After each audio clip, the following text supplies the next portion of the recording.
নমস্কার বন্ধুরা, আমি শিবানী কুকিং চ্যানেলে তোমাদের সবাইকে স্বাগত। আশা করছি তোমরা সবাই খুব ভালো আছো, আমিও খুব ভালো আছি। আজকে আমি আবার একটা রেসিপির সাথে তোমাদের কাছে চলে এসেছি। বন্ধুরা, আজকে রেসিপিটা আমার প্রথম থেকে শেষ অবধি দেখার জন্য অনুরোধ রইল। তো চলো রেসিপিটা শুরু করা যাক। আজকে আমি খুবই একটা সাধারণ এবং সিম্পল একটা রেসিপি নিয়ে এসেছি, কিন্তু সেটা খেতে হয় দুর্দান্ত। আজকে আমি মুগ ডাল দিয়ে ফুলকপির একটা রেসিপি বানিয়ে তোমাদের দেখাবো। খুবই সহজভাবে এবং চটজলদিভাবে এই রেসিপিটা হয়ে যায়। তো বন্ধুরা, আজকে রেসিপিটার জন্য আমার চাই প্রথমে ফুলকপি। আমি একটা ফুলকপি নিয়ে নিয়েছি, আর একটা বাটির মধ্যে 2 কাপ ডাল নিয়ে নিলাম, 2 কাপ মুগ ডাল নিলাম। এবারে ডালটাকে দেখো, এরকম মুগ ডাল, আমার একটু বড় দানাওয়ালা মুগ ডাল।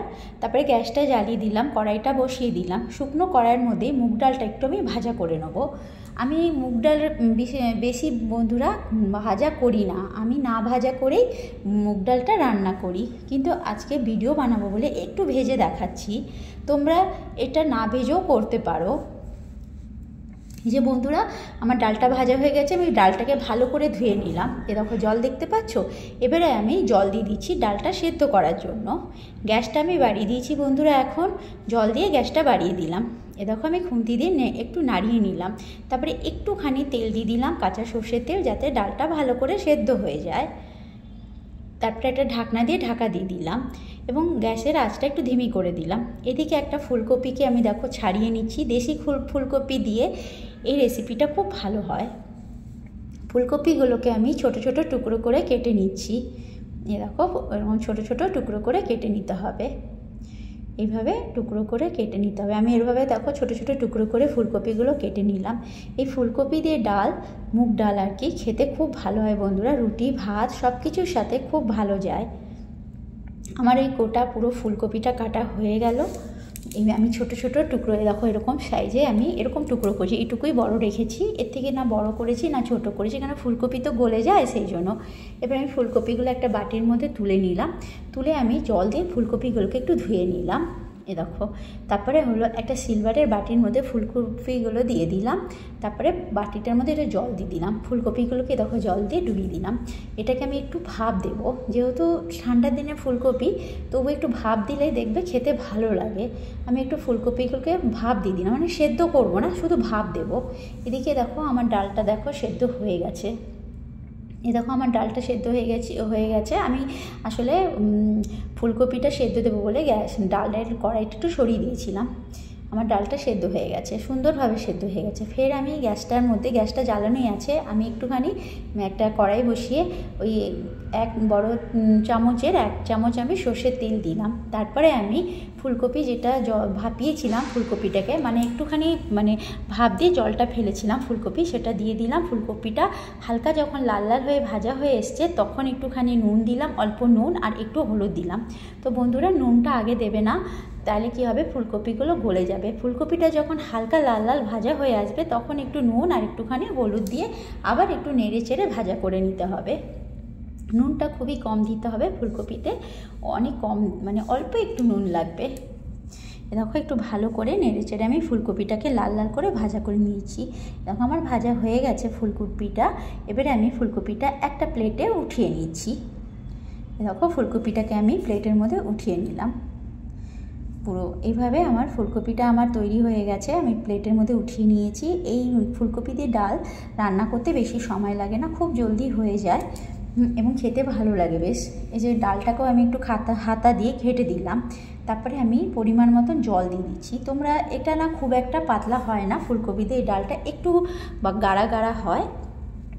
এ দেখো, যেহেতু ফুলকপি দিয়ে ডালটা ফোটাবো, তাই একটু জল দিলাম, কিন্তু এটা গাঢ় হয়ে যাবে। মুগ ডাল এমনিও দেখবে ঠান্ডা হলে গাঢ় হয়ে যায়।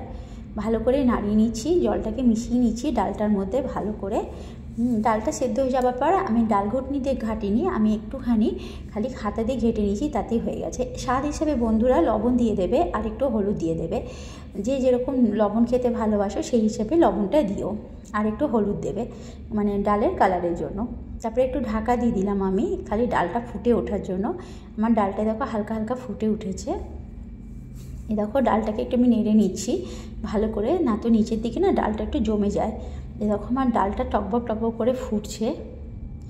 তোমরা ভাববে হয়তো এটা আবার কিসের রেসিপি, ডাল তো সবাই পারে করতে। একদম বন্ধুরা, ডাল সবাই পারে, কিন্তু এইভাবে একবার করে দেখো, আমি যেভাবে ডালটা বানাই তোমরা বানিয়ে দেখো, খেতে ভালো লাগে। এইদিকে 4টে কাঁচা লঙ্কাকে চিড়ে আমি ডালের মধ্যে দিয়ে দিলাম, আর ফুলকপিগুলো যে ভাজা করে রেখেছিলাম প্লেটের মধ্যে, সেই ফুলকপি ভাজাটাও দিয়ে দিলাম। দিয়ে এবারে ভালো করে নাড়িয়ে নিচ্ছি হাতা দিয়ে ডালটাকে, ফুলকপিটা যাতে ডালের মধ্যে মিশে যায়। তারপরে আমি ওই 5 মিনিটের মতো একটু ফোটাতে হবে ফুলকপি দিয়ে, যেহেতু ফুলকপিটা ভাপ দিয়ে ভাজা করেছি, ফুলকপিটা তো সেদ্ধ ছিলই, সেই জন্য 5 মিনিট ফুটিয়ে ভালো করে ফুটিয়ে তারপরে একটা বাসনের মধ্যে ডালটা নামিয়ে নিলাম। এবারে আমি সোমবার দেব। তো বন্ধুরা আবার কড়াইটা বসিয়ে দিলাম, এই যে কড়াই বসিয়ে দিলাম বন্ধুরা। তারপরে তেল দিয়ে দিলাম, ছোটো টেবিল চামচের 1 টেবিল চামচ তেল দিয়ে দিলাম, আর একটু দিয়ে দিলাম হলো তেজপাতা, একটা শুকনো লঙ্কা, জিরে, গোটা জিরে দিয়ে ওটা হলো ভালো করে ভাজা করে ডালটা দিয়ে ঢেলে দিলাম। এই সোমবারটা আমার দেওয়া হয়ে গেল। তারপরে বন্ধুরা আমার ডালটা যে ফুটে উঠছে, দেখো ডালটা একটু ফোটাবো। ডালটা যখন আমার ফুটে উঠছে তখন আমি আর একটা কড়াইয়ের মধ্যে একটুখানি তেল দিলাম, অল্প একটু আর কি, ওই আধা চামচের মতন অল্প তেল দিলাম, আর আদা আর জিরে বাটা দিয়ে দিলাম। এই আদা জিরে বাটাটাকে খুব ভালো করে একটু ভাজা করে নেবো। এটা তোমরা সোমবারের সময়ও আদা জিরে বাটাটা দিয়েও করতে পারো, আমি অ্যাকচুয়ালি ভুলে গেছিলাম, সেই জন্য আমাকে এটাকে আলাদা করে, আদা জিরেটাকে আলাদা করে তেলের মধ্যে দিয়ে একটু ভাজা করতে হলো। যে এইভাবে ভালো করে আদা জিরেটা তেলের মধ্যে দিয়ে খুব ভালো করে ভাজা করে নেবে, তারপরে এই ডালটার মধ্যে দিয়ে দেবে। এরকম ভাজা হয়ে গেছে আমার আদা জিরের পেস্টটা, ভালো করে ভাজা করে নিয়েছি। এবারে আমি ডালের মধ্যে দিয়ে দিলাম, তারপরে ভালো করে খুন্তি দিয়ে ডালটাকে নেড়ে দিতে হবে। এরকম খুব ভালো করে আমি ডালটাকে নেড়ে দিচ্ছি, এইভাবে ভালো করে নেড়ে নিতে হবে। আর ধনে পাতা কুচিয়ে রেখেছিলাম, সেই ধনে পাতাগুলো দিয়ে দিলাম, বেশ অনেকটাই আমি ধনে পাতা দিলাম। এখন ঠান্ডা দিনে দেখবে ধনে পাতা খেতে বেশ লাগে। ধনে পাতা দিয়ে দিলাম, দিয়ে ভালো করে হাতে দিয়ে নাড়িয়ে নিচ্ছি।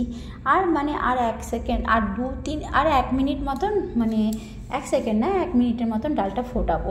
এই দেখো আমার তৈরি হয়ে গেছে ফুলকপি দিয়ে হলো মুগ ডাল। তারপরে নামাবার আগে একটুখানি ঘি দিয়ে দিলাম বন্ধুরা। যারা মুগ ডালে চিনি খাও তারা চিনিও দিতে পারো, আমি চিনি খাই না ডালে, সেই জন্য চিনি দিইনি। নামাবার আগে আমি একটু ঘি দিয়ে দিলাম। এবারে ডালটাকে একটা বাটির মধ্যে ঢেলে নিলাম। দেখো ডালটাকে আমি ঢেলে নিলাম। এই ফুলকপিতে মুগ ডাল গরম ভাতের সাথে খুব ভালো লাগে বন্ধুরা। আর হলো তুমি রুটির সাথেও খুব ভালো লাগে, লুচি পরোটার সাথেও খুব ভালো লাগে ফুলকপি দিয়ে মুগ ডাল। একবার তোমরা বানিয়ে দেখবে খেতে খুব ভালো লাগে বন্ধুরা। আজকের রেসিপিটা যদি তোমাদের ভালো লেগে থাকে আমাকে একটা লাইক, কমেন্টস, একটা সাবস্ক্রাইব করে দিও বন্ধুরা। তোমরা বাড়িতে বানিও সব কিছুর সাথে, যাই রুটি, পরোটা এবং গরম ভাতের সাথে। এটা থাকলে আর কিছুই লাগেনি, একটু পাঁপড় ভাজা হলেই বাস হয়ে গেল। তো বন্ধুরা এই রেসিপিটা একবার মুগ ডাল হলো ফুলকপিতে বানিয়ে দেখো, দেখবে সবার খেতে খুব ভালো লাগবে। তো বন্ধুরা আজকের মতন টাটা, বাই বাই। কালকে আবার একটা রেসিপির সাথে চলে আসবো। তোমরা খুব ভালো থেকো, টাটা।